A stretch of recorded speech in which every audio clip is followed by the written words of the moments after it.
Alors, on a vu hier, avec votre conférence de presse, on sent que cette montre, c'est vraiment un événement, parce que vous êtes les premiers horlogers à vous lancer sur ce marché de la montre connectée. Oui, nous avons travaillé sur le projet il y a déjà 3 ans et nous présentons ici à Bâle les montres. On a 13 modèles différents et aussi les apps sur Android et sur iOS. Tout fonctionne, tout est prêt, tout est testé déjà depuis une demi-année. Et ça, c'est très important, tester sur plus que 100 téléphones, parce qu'on va vendre les montres dans plus que 100 pays, avec les deux systèmes, donc c'est très compliqué. Et pourquoi est-ce que vous avez voulu être les premiers horlogers sur ce marché? Vous avez senti que c'était très important? Bon, il y a plusieurs raisons.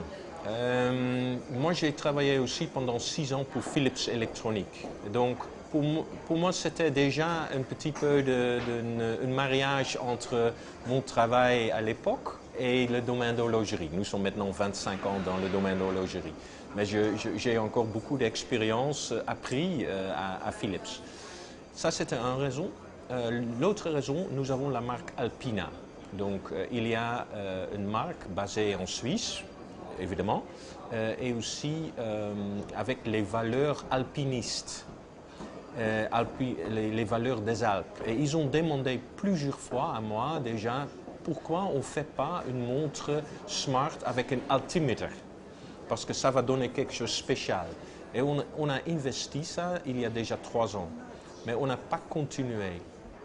Après, on a eu un projet sur Android Wear et on a eu vraiment un projet de développement assez profond et on n'a aussi pas continué. Pourquoi? Plusieurs raisons. Première raison, pour nous, c'est principalement le produit. Une montre de luxe avec le dessin qu'il va respecter. Très important. L'esthétique de la montre. Esthétique. Ça, c'est la première raison un client achète une montre. Deuxième chose, et pour ça, notre partenaire Full Power avec leur plateforme MotionX est tellement important.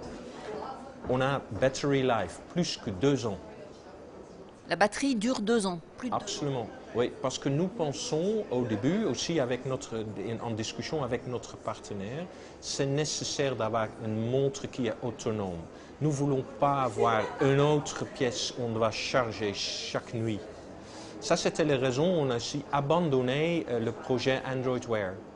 Parce qu'avec un écran qui est sombre quasiment tout le temps, même avec ça, le battery life est moins une journée ou une journée maximum.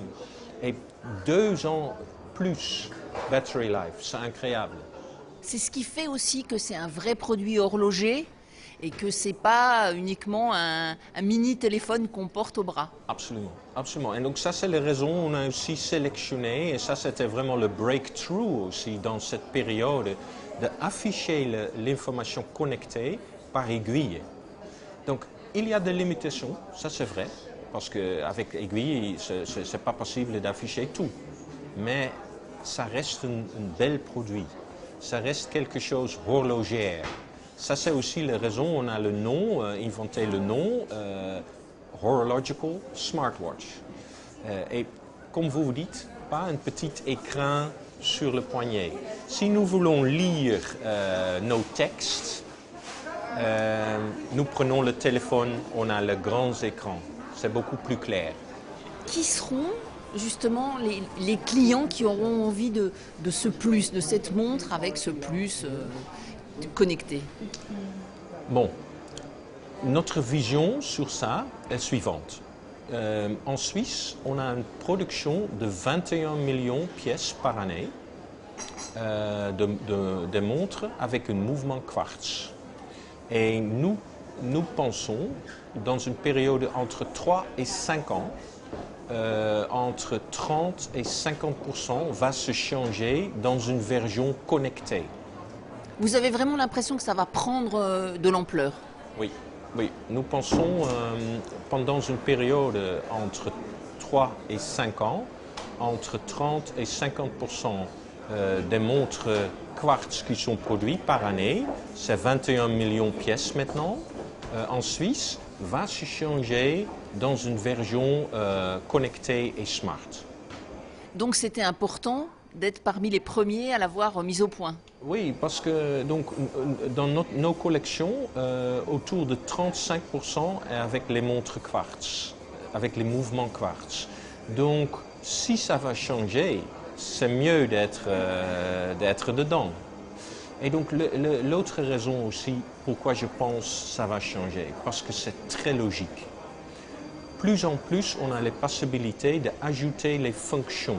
Déjà, nous ajoutons le Quantified Self. Vous avez vu ça avec les graphiques pendant la journée, aussi pendant la nuit. Tout ça, c'est déjà fantastique. Et le coût d'une montre quartz ne va pas augmenter trop. Il y a une petite augmentation, mais à mon avis, pas significante vis-à-vis toutes les fonctions qu'on va ajouter. Donc, à ce moment, on a le terme Creative Destruction. Et comme plusieurs autres CEOs ont dit, si ça va venir, c'est mieux d'aller dedans, parce qu'autrement, un autre va aller dedans. Il ne faut pas se laisser dépasser. Est-ce que Apple vous fait peur? Pas forcément, parce que Apple a aussi les grandes limitations comme on a vu. Donc on a parlé déjà de 2 ans battery life. Nous avons aussi le problème d'affichage sur un écran square ou rectangulaire. Bon, une chose qui est pas connue, mais les hommes, normalement, n'achètent pas une montre carrée. C'est féminin, les montres carrées. Pardon? C'est féminin, c'est pour les femmes. Pour les femmes, correct. Mais pas les hommes. Et je ne sais pas pourquoi, mais ça, c'est l'expérience d'industrie. Demandez ça aussi à les autres CEO. Les hommes n'aiment pas une montre carrée.